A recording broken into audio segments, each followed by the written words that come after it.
Yoga is perfection in action. Perfection is you training yourself to be perfect. Perfectionism is you torturing others to be perfect. The action should be creating desired result outside and desired result inside.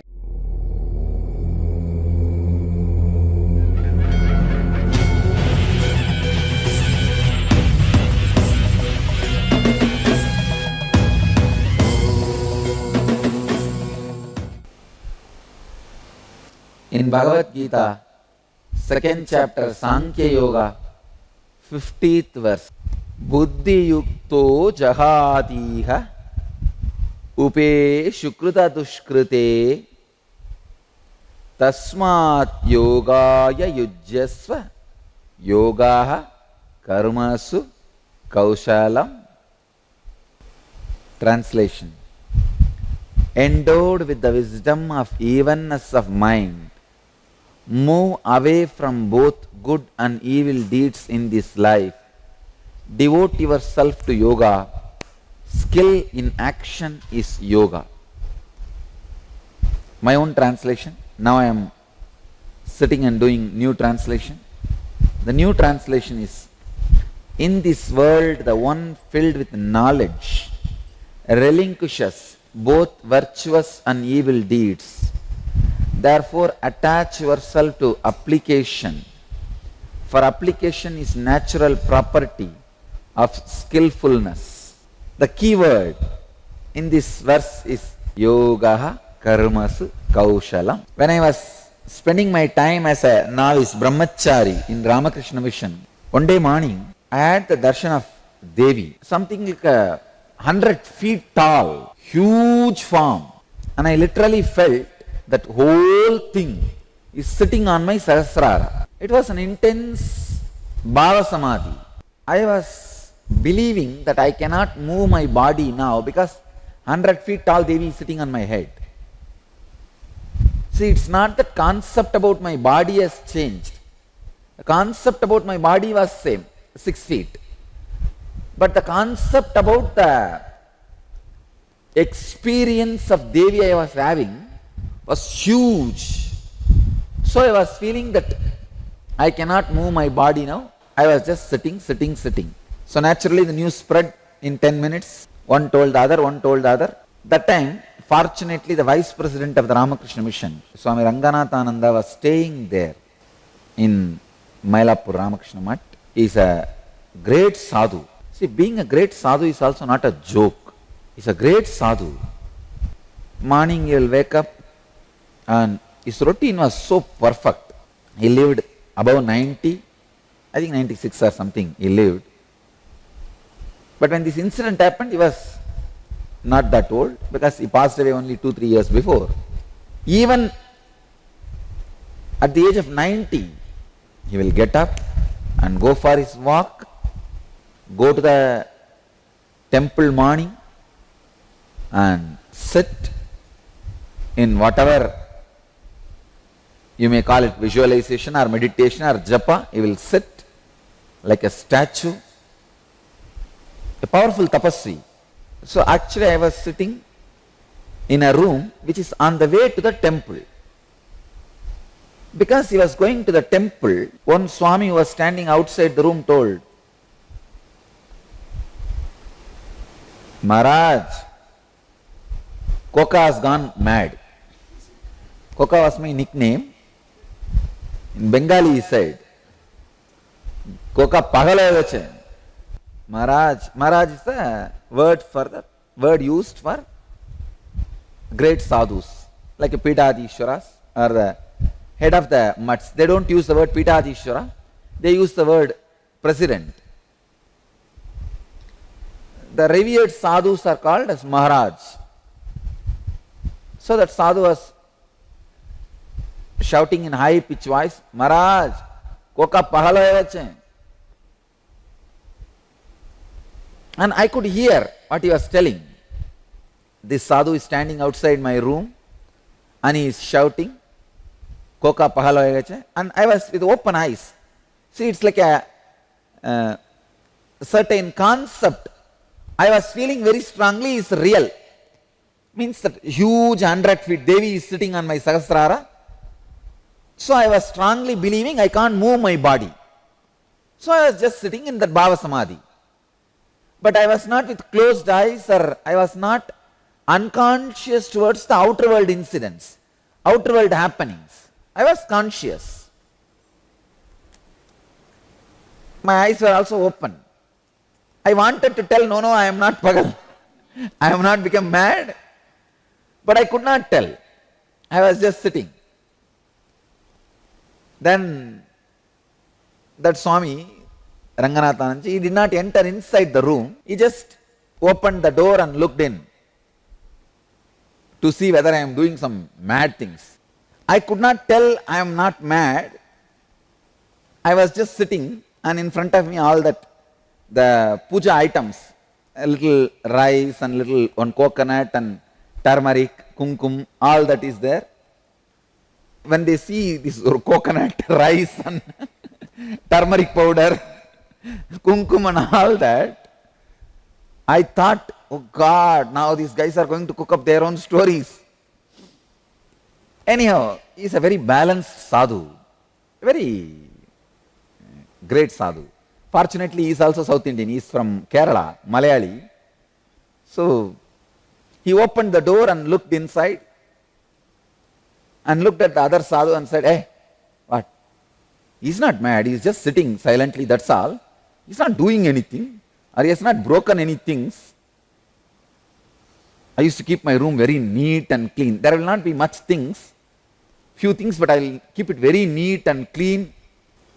His side he saw completely dirty, and that fellow was not even, he did not even get up. He is just stretching the leg and slowly opening the eyes and seeing who is coming and opening the door. And I was just sitting and with a face in a big smile, and all these things are in front of me. He looked straight into my eyes and said, that sadhu, our Ranganathananji, Swamiji asked, what? Ki, kya chain? In Bengali it means, how are you? I could not answer. I said, Bhava Samadhi, Bhava Samadhi. Even now I remember. Bhava Samadhi, Bhava Samadhi. He just spat on the wall or door. Yogaha karmasu kauchalam. It was such a strong shock for me. I can say that liberation for me. He's from Kerala, so the pronunciation he made kauchalam. Instead of kaushalam, he said kauchalam. He insisted that kaushalam into kauchalam. It was a shock for me. That in that moment, all the darshan, everything went away. Everything became all right. I can say it was a powerful initiation, leading me to the next level. Please understand, emotion solidified is Bhava Samadhi. When that solidified emotion becomes one with your consciousness, it is perfection in action. It was such a strong hit on me. All the darshan, everything went away. That 100 feet tall Devi sitting, Sahasradala Bangaje, in that Sahasratala, 1000 petal lotus, Devi was sitting in all her glory. Everything went away. I did not feel I lost something. I felt very clearly what was outside of me has become part of me. And he uttered only this one word, Yogaha karmasu kauchalam, and just walked up and went to the temple. Temple is the first floor. He just walked the steps and went to the temple. That's all. Kup, I got up. I was supposed to give argya for him. Ramakrishna Mission, they have a tradition. Every day morning, all the senior sadhus will come and offer argya to Sri Ramakrishna. So, I was supposed to prepare argya. Argya means the bay leaf, applying the red sandal, yellow sandal, the little rice and one dhruva grass and with one flower. These 5 items is called argya. I was supposed to prepare argya for him. I ran with such speed before he could come to the Garbha Mandir. There is a bedroom of Sri Ramakrishna. He will usually go there and do namaskar and come to the Garbha Mandir to do namaskar. Before he could finish that namaskar and come to this Garbha Mandir, I prepared the argya and I was keeping it ready. The way I heard from him, that initiation, yogaha karmasu kauchalam, it's recorded into my system. Still, how many times I try, I go on making the same spelling mistake. I can say this spelling mistake is my respectful remembrance of his initiation for me, his grace on me. Just one word. Yoga is efficiency in action. Yoga is perfection in action. Yoga is not being lost in some whims and fancies, some emotional foolishness. Understand, this word, yoga is efficiency in action, is more powerful than any bhava samadhi, any high samadhi. Bhava samadhi is one of the high level samadhis. This word yoga is efficiency in action. Then understand the sacredness of this verse. The amount of intelligence and energy you need to put to experience the truth in this verse. This Swami is a well-known karma yogi, supposed to be a well-known karma yogi, great Vedanti. Let me explain exactly what is karmasu kauchalam. Please understand the solidified emotion. It may be matrubhava or sakabhava or dasabhava, vatsalya bhava or mathura bhava or mahabhava. The solidified emotion is bhava samadhi. But when that solidified emotion is no more separate from you, becomes part of your very existence, consciousness, that is what I call karmasu kauchalam. Means, see, what is solidified emotion? If you are in bhava samadhi, means you will see everything as Devi. If you are in bhava samadhi with Krishna, you will see everything as Krishna. So much of sweetness will be there by the remembrance of Krishna. When that sweetness becomes part of your action, without even remembering Krishna, just by your action, if you are going through that same intense sweetness, that is what is called karmasu kauchalam. Efficiency in action. Efficiency in action means never being tired of action. Any action which makes you tired will make you old, will bring you disease. Your action, when it does not make you tired, when it goes on inspiring you for more and more and more, then you reach the space yoga karmasu kauchalam. I have decided I will continue to make this spelling mistake. I am not going to pronounce this as a kaushalam. I will call it as kauchalam only. Let it become my own accent. This is the way I will remember his powerful initiation. That word has hit me like anything. Unfortunately, if I did not have that initiation at that moment, of course, always divine supports you, brings you the proper intelligence and proper time. If I have not had that initiation, I would have been just sitting in my bhava samadhi, what is called a solidified emotion. The big problem with a solidified emotion is you can spend any number of years with it and finally you can lose it also. You will not go forward.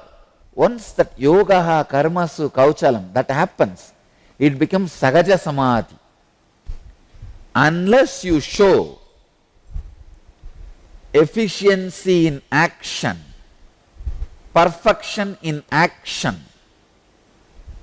the emotion you are going through, the bhava samadhi you are going through, will not become part of you. Bhava samadhi you go through will become part of you only when you take responsibility, only when you bring perfection in action.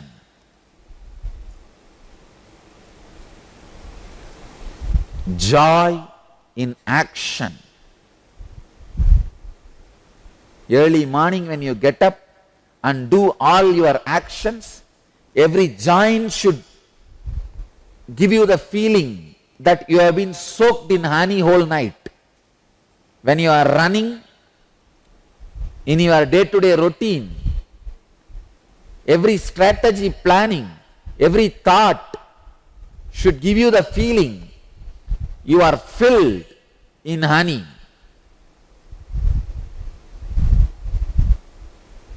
If yoga karmasu kauchalam is not being practiced, I tell you, all your emotion, bhava samadhi, everything will disappear.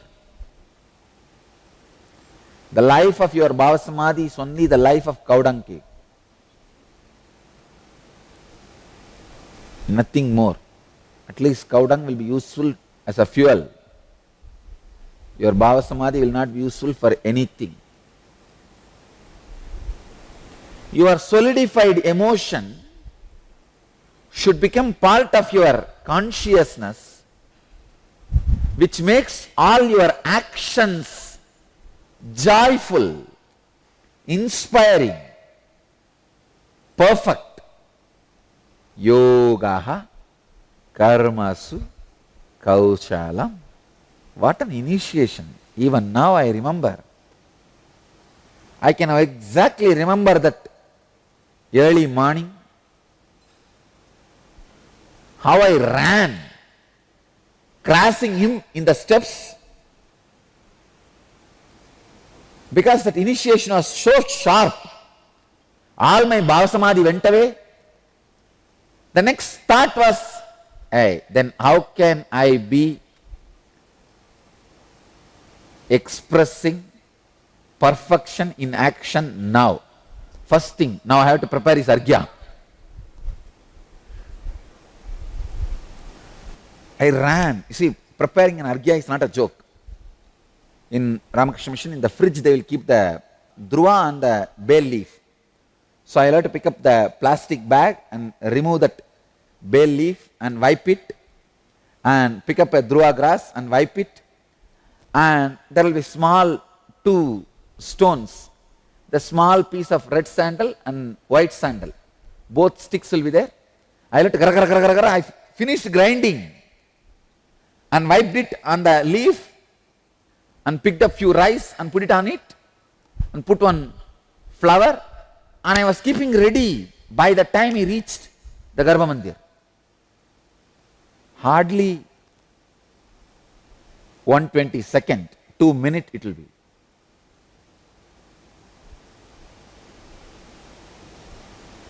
Actually, the punchline is not over. After he took that argya from me and offered, he looked at me and asked, "What about yours?" Because I was also supposed to offer. After he offers, I am supposed to offer my argya. I missed my argya. He looked at me and asked, "Where is your argya?" I thought, oh God. Now what he is doing is karmasu kaushalam. I realized, yes, this is karmasu kausalam. He just gave one strong word. With that one strong word, I ran, prepared the whole argyam, keeping it ready, but he is not satisfied with it. He is looking at the end.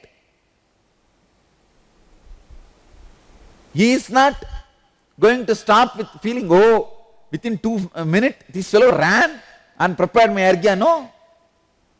He finished offering his argya, then turned, "What about yours?"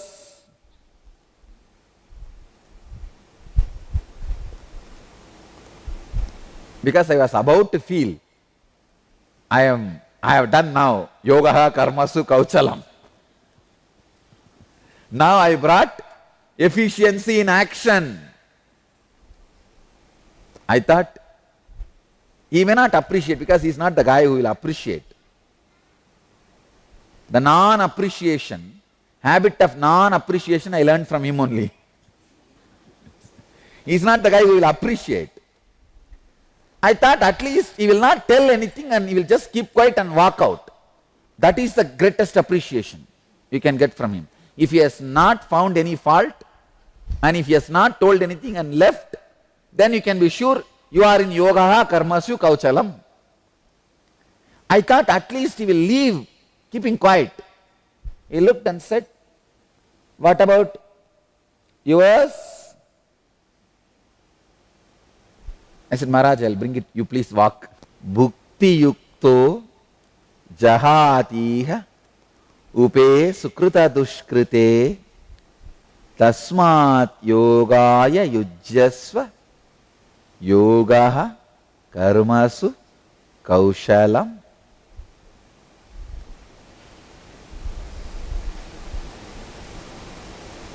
I can say this sloka is definition of Jivan Mukti, definition of living enlightenment. Buddhi yukto jahatiha, established in shining clarity. If you had a complete, fulfilling, satisfied sleep and wake up morning, does not have worries and stress, if you can look at the world with clean eyes, that is what I will call that moment endowed or filled with clarity.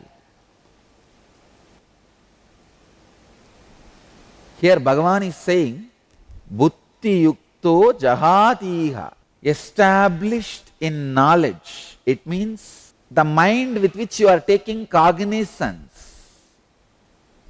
Your cognition process should be established on this ultimate truth of life and death. That is what I will call Buddhi yukto jahatiha. Just yesterday I sat and did a homework to remove confusion from all of you. Now I am going to define exactly 100 descriptive points of Vedic tradition. In next few days I will start. See, if you know these 100 points, truths very clearly, you are established in buddhi yukto. You are a buddhi yukto jahadiha. You are established in buddhi. Like what is God, what is self, what is deity, what is karma, what is birth, what is death, what is reincarnation, what is guru, what is enlightenment, what is yoga, what is meditation, what is samyama. Like this 100 clear descriptive points. I am going to present it very clearly to all of you. I already started the work with a clear Upanishadic references from the Vedic tradition. This 100 point will be the very clear, precise understanding of Vedic tradition. Of course, Vedic tradition is a vast ocean. This will be the butter churned out of that ocean. If your cognition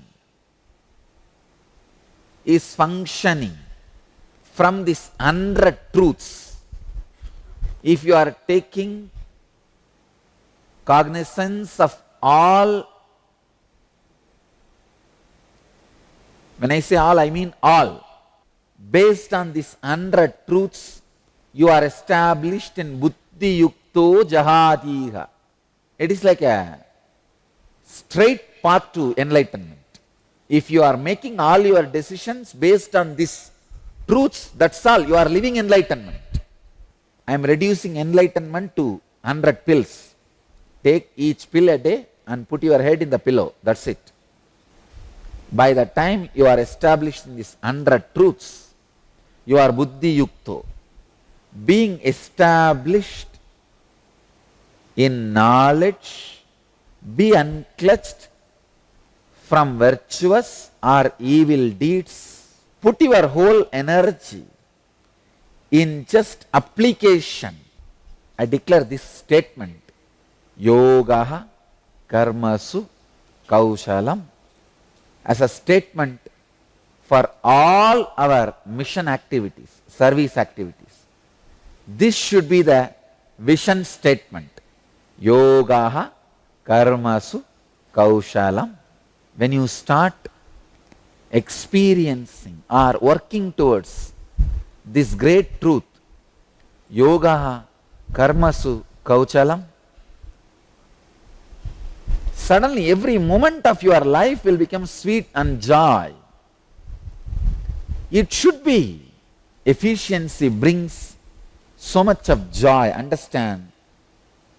Creativity is godliness. Efficiency is Vishnutva. Creativity is Brahmatva. Efficiency is Vishnutva. Efficiency means Vishnutva. When Vishnutva expresses itself through you, you are Vishnu. You are Sarva Vyapi. Sesha Sayana Yoga Nitra Badmanada Swami. You are Batmanabha.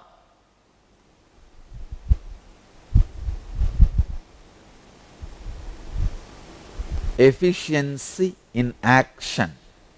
Whether it is morning yoga, your physical workout, or meditating, your mental workout, or sitting in unclutching, your conscious workout, or doing your activity in your office, mission work, or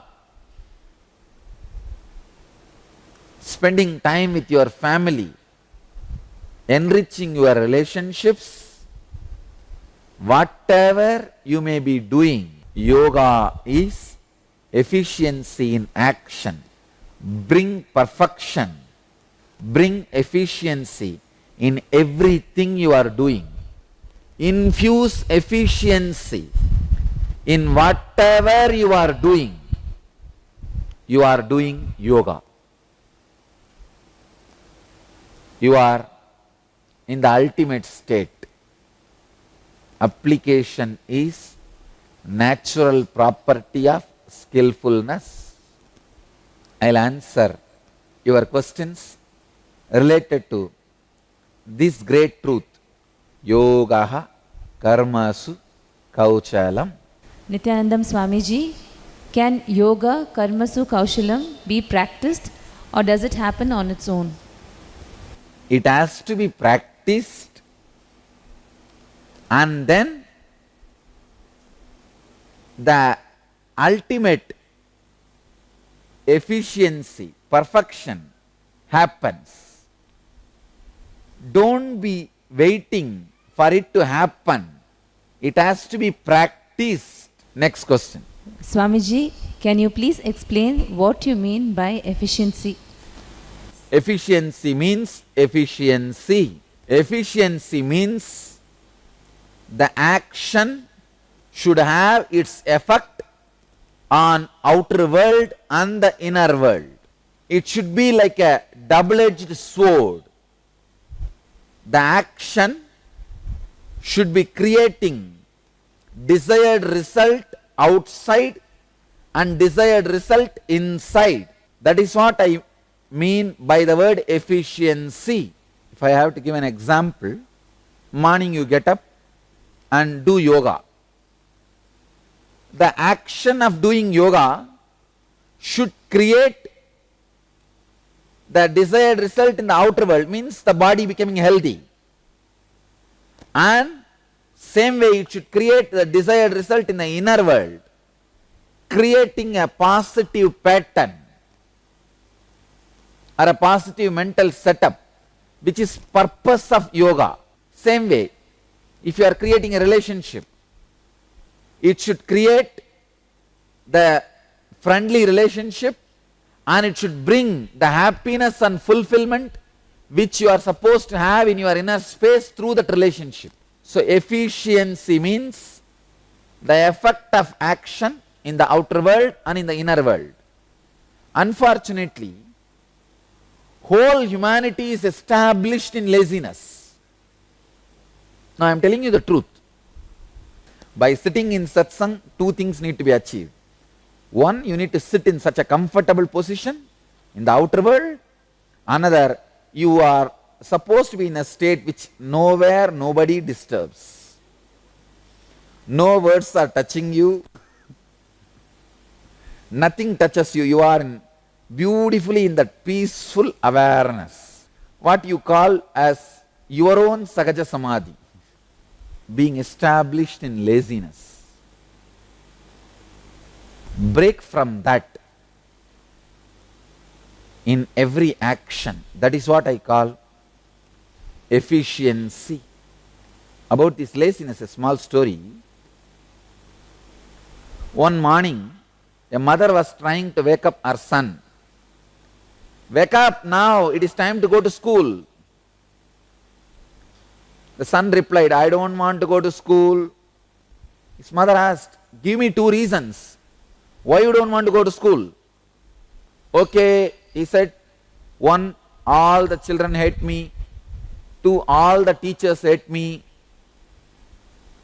Mother said, not good enough. This cannot be the reason. Fine, the son asked, you give me 2 reasons why I should go to school. The mother said, 1, you are 50 years old. 2nd, you are the principal of the school. Understand, whether it is a student or principal, nobody wants to go to school. Everybody is established in laziness.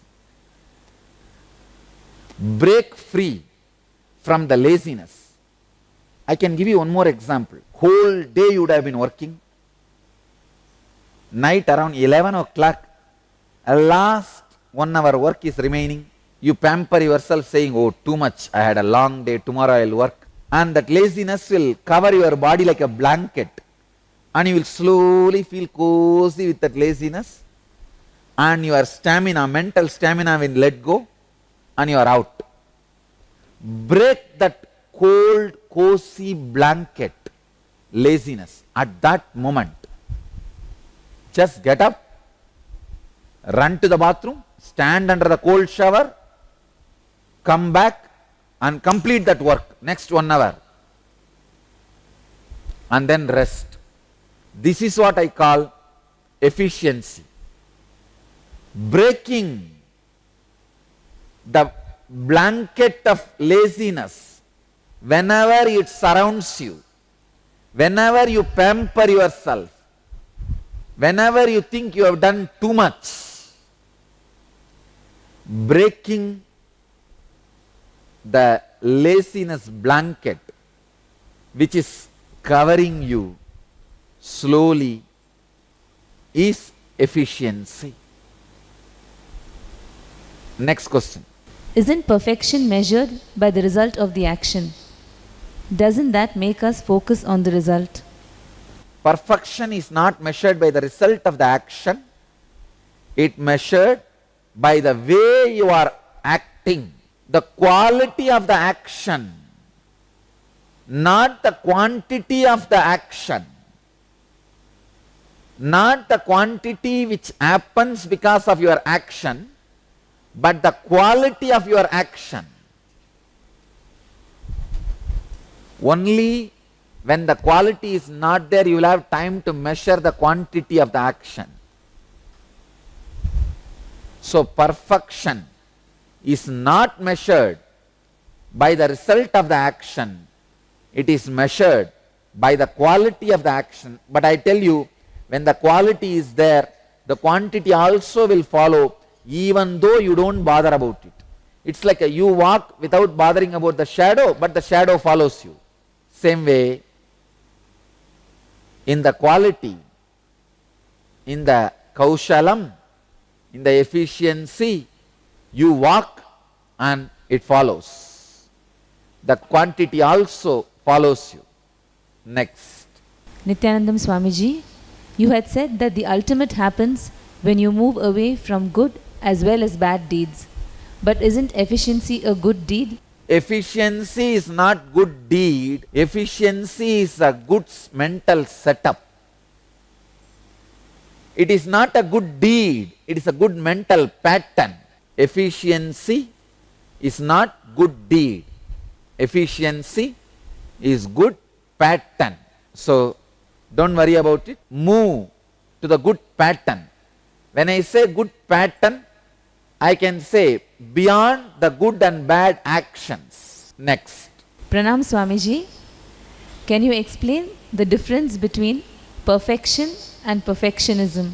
Perfection is you training yourself to be perfect. Perfectionism is you torturing others to be perfect. Perfection is you training yourself, you doing the tapas to make yourself perfect. Perfectionism is you torturing others to be perfect. Next. If efficiency means producing the desired result inside and outside, doesn't that mean we will carry a desire for the result? If efficiency means producing desired result inside and outside, does it mean that we will be carrying the desire inside and outside? No. Desire for the results? No. Understand? See, when you start acting, you will understand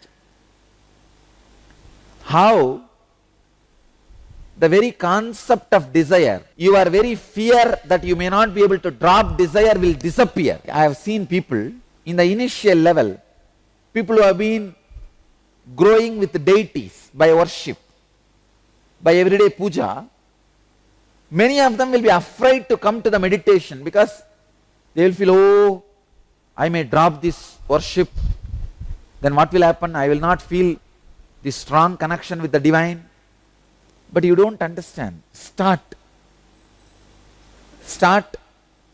the inside relating with the divine. I don't want to say you will not drop the deities. Even if you drop, you won't miss it. You won't even know you dropped it. You will not even have that fear you may drop the deities. You will be beyond it. Same way, now the desire is your deity with which you grew. Now you are afraid. You have fear that you may drop deities, these desires. Enter into the zone of efficiency. Yogaha karmasu kaushalam. Suddenly you will see your desires and the fear. You may not be able to drop your desires. You may have to struggle with your desires. Both will drop. Both will automatically be dropped. You will have a result more than you desired. Next. If one has an intense longing for the divine, but without doing any corresponding action, won't the longing itself draw the divine grace and enlightenment to oneself? If you have a strong longing for Rasagulla and you go on sitting, I tell you, even if you tell 2-3 people, I have a strong longing for Rasagulla, but I am not going to do anything, they will see your longing and they may bring that Rasagulla to you. Understand? Here, you are not doing anything, but you are doing something. Same way, if you just sit with the intense longing for the divine, all the gods in the heaven cannot rest. Their lokas will start burning. Have you not heard in the stories? Some rishi or muni were sitting and doing tapas, and the Devaloka was feeling the heat of it, and they all run to Mahadeva in Kailasa and asking, Bhagavan, oh Shiva, run and give darshan to this muni or rishi or to this guy. We are all being scorched, burnt by his tapas, please run. If you have an intense longing which the people around you can smell, if you have that much which the people around you are feeling really, what can they do for you? You are having this intense longing, but you have done everything. You have nothing more to do. If you are able to create that feeling in you and all the people around you, I tell you, the divine grace and enlightenment will be automatically attracted towards you. But one thing, you should have finished all possible actions. Don't think without trying anything, just you can sit and jang do bhajan, that you have intense longing and divine will rush for you. If you have an intense longing, first you will do everything possible. Then there will be a time you do not know what to do. You will not be able to do anything. At that moment, divine will be drawn automatically towards yourself. Understand? There is two space. The first space, having hypocritical intense longing and not doing anything. Second space is having intense longing, then whatever you can, but now nothing more to do, so not doing anything. So understand this intense longing for the divine. If it really starts in you, you cannot be just keeping quiet without doing any corresponding action. But the action alone will not get the enlightenment to you.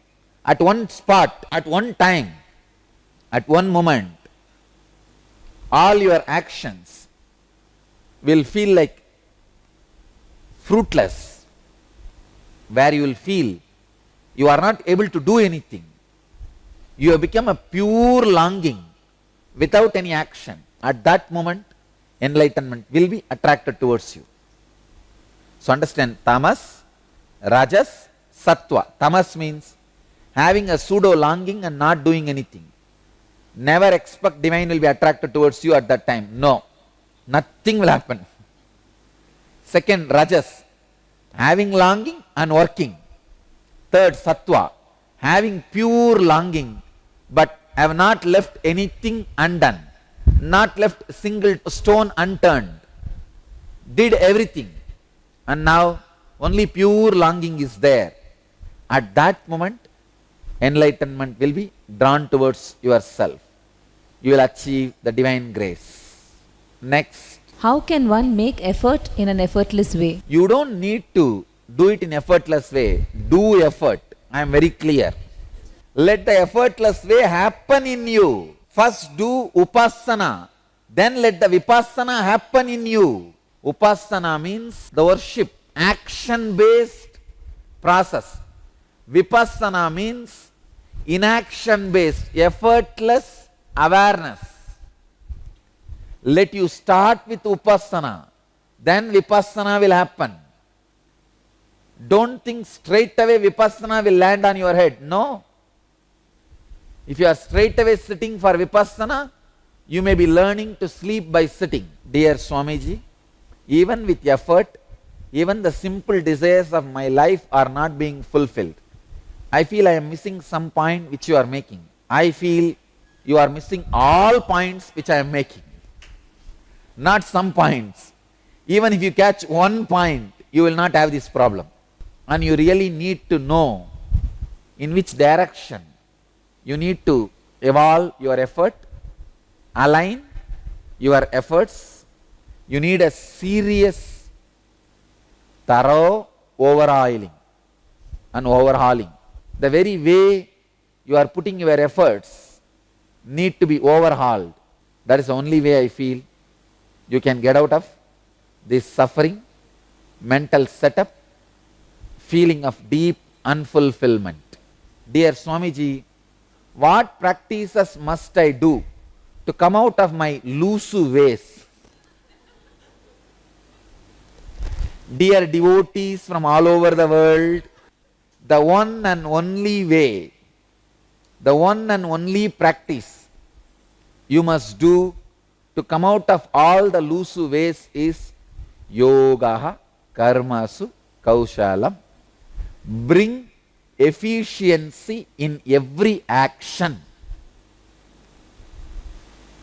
which is required to run your life, for your health, for your wealth, for your relationships, for your spiritual experience, whatever sphere of life, whatever commitments you made in every sphere of your life, every dimension of your life, bring efficiency. For example, in the way of health, bring efficiency in your yoga. In the way of mental health, bring efficiency in the way you attend the satsang and record your book of heart. When it comes to relationship, bring more friendliness in your relationships. When it comes to wealth, bring efficiency in your action and strategy planning. When it comes to the spiritual enlightenment, bring efficiency in the way you unclutch. That's it. Yoga karmasu kaushalam. Bring efficiency when you sleep in the night in your sleep. That's it. These are the practices you should do to come out of your loose ways. Nithyananda, thank you for watching, and if you found the video enlightening, please give it a like, share it with your loved ones, and subscribe to stay connected with us. don't forget to click the bell icon to receive the notifications.